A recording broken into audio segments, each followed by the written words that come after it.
साथियों, विवाह में बाधा का एक बहुत बड़ा कारण यह भी देखा गया है कि हमारे ही आसपास, चाहे हमारे मित्र के रूप में, रिश्तेदारों के रूप में, पड़ोसियों के रूप में, किसी भी जाने या अनजाने व्यक्ति के रूप में कोई ऐसा शख्स हमारे साथ रहता है जो जताता तो यह है कि हमारा विवाह शीघ्र संपन्न हो जाए, लेकिन कहीं ना कहीं वो ही पीठ में खंजर भोंकने का कार्य करता है और वो नहीं चाहता कि हमारा विवाह संपन्न हो। वो कोई भी हो सकता है।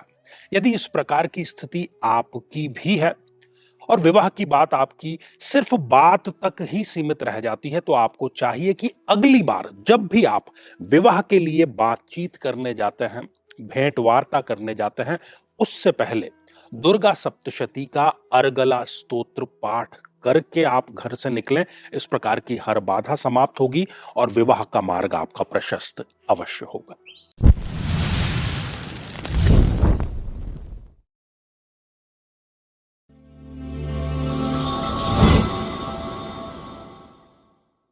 साथियों, कहने को तो राहु का फिजिकली कोई अस्तित्व नहीं है, लेकिन जन्म पत्रिका की यदि हम बात करें, ग्रहों की यदि हम बात करें, तो जीवन के 80 से 85% समस्याएं कहीं ना कहीं राहु जनित समस्याएं हैं। ऐसी सभी समस्याओं से यदि आप निजात चाहते हैं, आपकी भी जन्म पत्रिका में राहु की प्लेसमेंट गलत है और अभी आपको राहु की महादशा चल रही है और वो बहुत लंबी महादशा होती है। यदि आप राहु देव की शांति कराना चाहते हैं और राहु की इस महादशा को शांति पूर्वक बिताना चाहते हैं, तो जरूर भाग लीजिए 8 मई 2024, जो कि देव पितृ कार्य अमावस्या है और राहु शांति के लिए एक सर्वोत्तम अवसर है।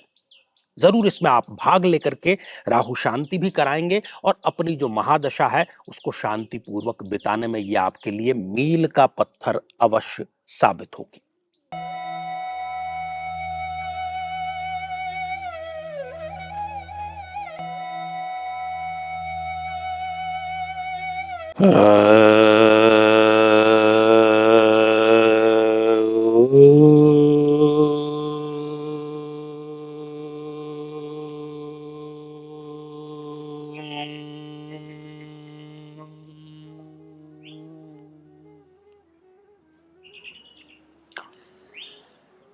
मेरे बहुत ही प्रिय और बेहद सम्मानित साथियों, हृदय की असीम गहराइयों से अभिनंदन, बहुत बहुत हार्दिक स्वागत।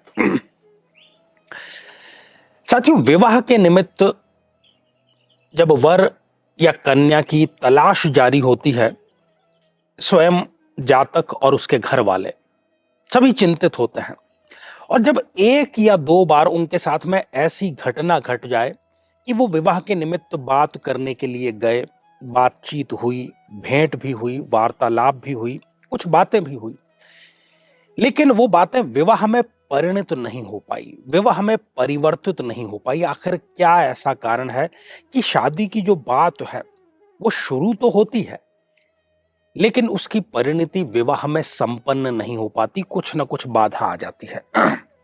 99.9% पे आकर के गाड़ी जो है शादी की वो अटक जाती है। कई बार शादी में, शादी की बात में लड़के के माता पिता, लड़की और लड़की के माता पिता, इनमें से किसी एक के द्वारा ना चाहते हुए भी कोई ऐसी बात बोल दी जाती है जो सामने वाले को चुभ जाती है। वो उसकी प्रतिक्रिया वहां तो नहीं देता, लेकिन बाद में स्वयं बोलने वाले को यह पता चलता है कि कहीं मैंने कुछ ज्यादा तो नहीं बोल दिया, कहीं मैंने उसकी नौकरी, उसके बैकग्राउंड, इसको लेकर के कुछ बहुत ज्यादा अननेसेसरी शब्दों का इस्तेमाल तो नहीं कर लिया, जिसकी वजह से वो अब कोई रेस्पॉन्स नहीं दे रहे हैं या नहीं दे रही है। तो आज जो इस एपिसोड के माध्यम से 3 मुद्दों पर मैं यहां पर चर्चा करूंगा, जो कि बहुत मेजर कारण है शादी की बात का बीच में अटक जाने का। उन तीनों का यदि आप ख्याल रखते हैं, पालन करते हैं, तो कोई कारण नहीं कि अगली बार जब भी आप विवाह की बात के निमित्त जाएंगे और आपकी विवाह जो है वो बातचीत तक सीमित न रह करके वाकई में वो विवाह में परिणत जरूर जरूर और जरूर होगा। तो 3 बातें बिना किसी देरी के हम इसको शुरुआत करते हैं। सबसे पहली बात, और ये दोनों के लिए लागू है, आप लड़की हैं या लड़के हैं, वर हैं या कन्या है, कोई फर्क नहीं पड़ता, तीनों के लिए ये लागू है। सबसे पहली बात, आप ये प्रयास करें कि पीले रंग का वस्त्र जरूर आप धारण करें। जरूरी नहीं कि ऊपर से लेकर के नीचे तक पूरा आप पीले रंग में रंग जाए, लेकिन थोड़ा सा ही सही कोई पीला रंग का प्रभाव आपके ऊपर जरूर होना चाहिए। पीला रंग गुरुदेव का कारक है, बृहस्पति का कारक है, और यदि आप ज्योतिष शास्त्र के बारे में थोड़ा बहुत भी नॉलेज रखते हैं तो गुरु जो है वो विवाह के नैसर्गिक कारक हैं। बिना गुरु के आशीर्वाद के विवाह हो ही नहीं सकता। गुरु यदि अस्त होता है तब हम देखते हैं कि हमारे जो गणितज्ञ पंडित जी हैं, जिनसे हम किसी मुहूर्त के निमित्त जाते हैं, वो कह देंगे कि अभी गुरु अस्त है, अभी विवाह संपन्न नहीं होगा। तो विवाह में गुरु का प्रभाव हमारे साथ में तभी रहेगा जब किसी न किसी प्रकार के पीले रंग आपके बदन पर होगा। और वैसे भी मान लीजिए कि आपको कोई विपरीत दशा चल रही है, सप्तमेश की दशा ही नहीं चल रही है, गोचर में भी कहीं प्रभाव नहीं है, तो कहीं ना कहीं आपके ऊपर गुरुदेव की कृपा का अभाव है, कमी है। इसी कारण से आप विवाह में देरी का सामना कर रहे हैं। तो पहली बात तो यह। दूसरी बात और दूसरी बाधा यह होती है कि कई बार हमारे ही आसपास ऐसे कई लोग होते हैं जो नहीं चाहते कि हमारा विवाह संपन्न हो। सामने से वो जताएंगे कि वो प्रयास कर रहे हैं, लेकिन कहीं ना कहीं वो आपकी टांग खींचने ही का कार्य करते हैं। तो ऐसे लोग किसी प्रकार की बाधा का, तंत्र का, ऊपरी बात का सहारा लेते हैं, हम उससे अनजान होते हैं।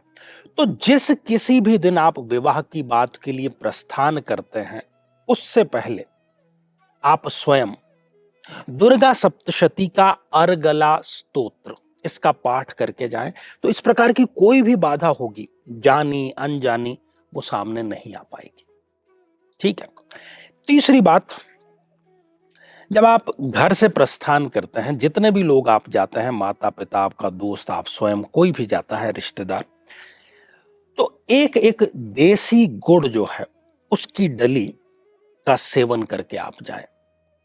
जबान पर आपके कंट्रोल होगा और आप देखेंगे कि वो यदि आपने प्रसाद स्वरूप ग्रहण किया है तो कोई भी अनावश्यक बात, कोई भी अननेसेसरी बात, कोई भी सामने वाले को चुभने वाली बात आप नहीं कहेंगे। और आप नहीं कहेंगे तो आप सहज रहेंगे।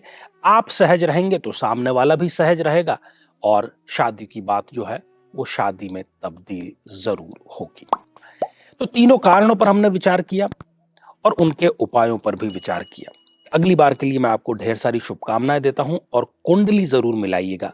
ऐसा नहीं कि केवल गुण मिलान आप कर लें, बल्कि आपको भावों का भी मिलान करना चाहिए, ग्रहों का भी मिलान करना चाहिए, दशाओं का भी मिलान करना चाहिए, नक्षत्रों का भी मिलान करना चाहिए, तभी होगा संपूर्ण कुंडली मिलान।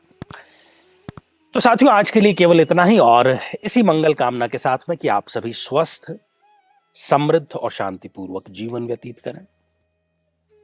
नमस्कार।